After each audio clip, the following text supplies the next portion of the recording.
पति की सच्चाई। मेरा नाम ज्योति है। आज मैं आपको अपनी कहानी सुनाने वाली हूँ। आज ही मेरी शादी अमर से हुई है। शादी एक अच्छे बड़े घर में हुई है। पैसों की कोई कमी नहीं थी।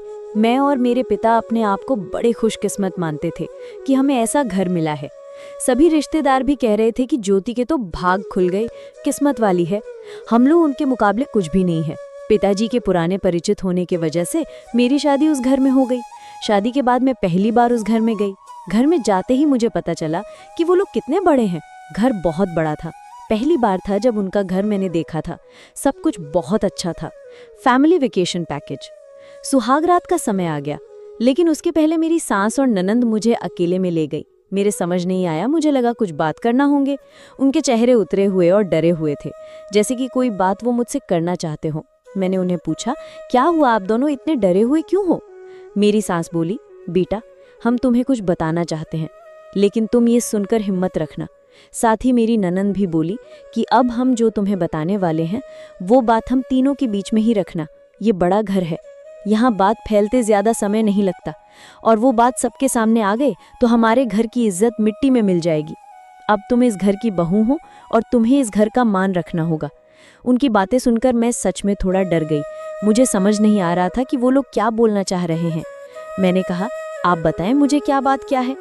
मेरी सास बोली कि बहू, मेरा बेटा मर्द नहीं है। उनकी ये बात सुनकर मेरे होश उड़ गए।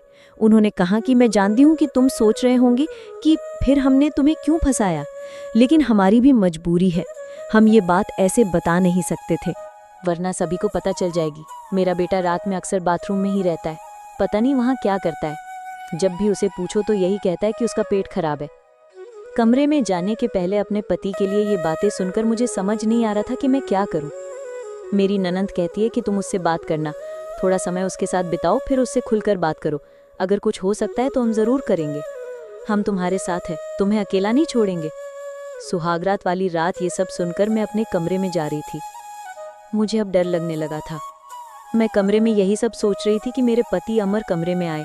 कमरे का दरवाज़ा बंद किया और दरवाजे से ही पेट पर हाथ लगाते हुए आए। बिस्तर पर मेरी तरफ पीठ करके बैठे और बोले कि उनका पेट खराब है, और कुछ ही सेकंड में वो उठकर बाथरूम में चले गए। बिल्कुल वैसा ही हुआ जैसा कि मेरी सास ने मुझसे कहा था। पेट खराब हो तो थोड़ी देर बाद वो बाथरूम से बाहर आ जाते, लेकिन वो करीब 1 घंटे तक बाथरूम में ही रहे। मैं बाहर चुपचाप अपने बिस्तर पर बैठी रही। मैंने उन्हें आवाज़ भी नहीं दी। बस यही सब सोचते सोचते मैं बिस्तर पर लेट गई। करीब 2 घंटे बाद वो बाथरूम से निकले। मेरा अब उनसे बात करने का मन ही नहीं था। मुझे लगा कि मेरे साथ धोखा किया गया। वो भी चुपचाप अपने बिस्तर की साइड पर जाकर सो गए। सुबह मैं अपने आप को खुशकिस्मत मान रही थी और रात होते होती अपनी किस्मत को कोसने लगी। सुबह मैं जल्दी उठी और बाथरूम में गई। बाथरूम में जैसे ही गई मेरे होश उड़ गए, क्योंकि बाथरूम में एक नई नाइटी थी, साथ ही मेकअप का सामान। ये सब क्या था मुझे समझ नहीं आ रहा था। एक ऐसे इंसान से मेरी शादी क्यों करवा दी? सुबह मेरी सास और ननंद ने मुझसे पूछा, क्या हुआ बेटी रात में? मैंने कहा, वही जो आपने बताया था। ये कहकर मैं रोने लगी। मेरी ननंद ने कहा, माँ मैं कह रही थी ऐसे किसी लड़की की जिंदगी खराब मत करो, लेकिन तुम सभी ने मेरी बात नहीं मानी। अब ये क्या ऐसे घुट घुट कर यहाँ रहेगी? मेरी सास बोली कि बेटा तू जो भी फैसला लेगी हम तेरे साथ हैं, लेकिन तुझे ये वचन देना होगा कि ये राज तेरे मुंह से नहीं निकलेगा। अगली रात फिर वो कमरे में आए। मुझे अब उनकी तरफ देखने का भी मन नहीं हो रहा था। मैं चुपचाप अपना बिस्तर करके अपनी साइड पर सो गई, क्योंकि अब बात करने को रखा क्या था। उन्होंने भी अभी तक कुछ बात नहीं की, उसकी वजह भी मैं जानती थी। थोड़ी देर वो बिस्तर पर बैठे रहे और फिर उठकर वो बाथरूम में चले गए। मैं समझ गई थी कि वो क्या करने गए हैं। थोड़ी देर बाद बाथरूम से चीजें गिरने की आवाज आने लगी, कुछ टूटने की। थोड़ी देर बाद आवाज रुकी और इस बार वो जल्दी ही बाथरूम से बाहर आ गए। आकर बिस्तर पर सो गए। हमारे बीच कोई बात नहीं हो रही थी। मैं तो यही सोच रही थी कि मैं क्या करूं। यही सब सोचते सोचते नींद आ गई। सुबह जल्दी उठी और फिर मैं बाथरूम में गई, लेकिन इस बार बाथरूम में जब गई तो सब कुछ बिखरा हुआ था। नई नाइटी को फाड़ दिया था, मेकअप का सामान बिखरा हुआ था। बाथरूम में कचरे में एक कागज भी था जिस पर लिखा था, टू माई ब्यूटिफुल वाइफ। मेरे मन में अब शक आया कि ये सामान और कपड़े कहीं मेरे लिए तो इन्होंने नहीं रखे। लेकिन फिर मैंने सोचा कि मेरी सास और ननंद मुझसे झूठ क्यों बोलेगी। अभी मैंने उनसे कुछ बात नहीं की। सुबह मेरी सास और ननंद फिर मुझसे सहानुभूति जता रही थी। मुझे उनकी बातों से लगा कि वो चाहती हैं कि मैं अमर को छोड़कर इस घर से चली जाऊं। मुझे अब मेरी सास और ननंद पर शक हुआ। मैंने घर की पुरानी नौकरानी से बात की। मैंने बातों बातों से उससे पूछा कि अमर कैसे हैं। वो बोले कि वो तो बहुत सीधे हैं।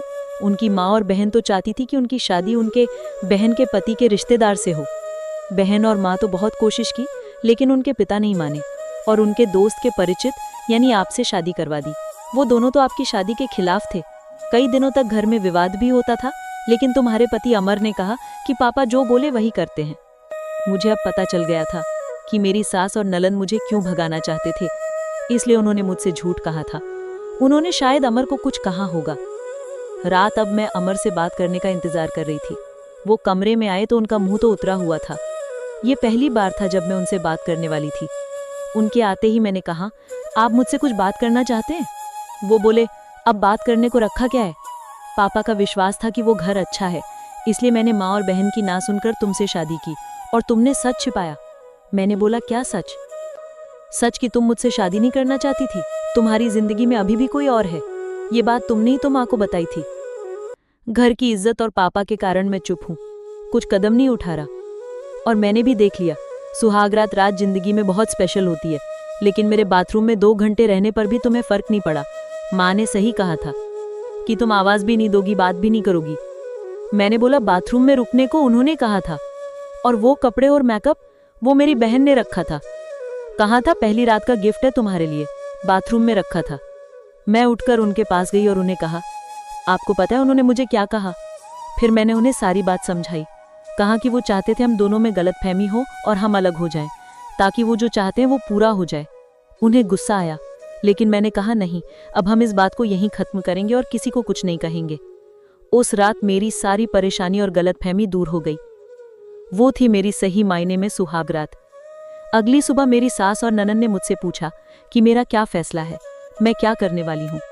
मैंने कहा कि मैं आप दोनों को माफ करके एक नई शुरुआत करना चाहती हूँ। आपको मुझसे कोई शिकायत नहीं होगी। मैं एक बहुत अच्छी बहू बनकर दिखाऊंगी। मेरे चेहरे पर मुस्कान देखकर उनके चेहरे उतर गए। ननन तो उसी दिन अपने घर चली गई। आपको ये कहानी कैसी लगी, कमेंट कर हमें जरूर बताएं।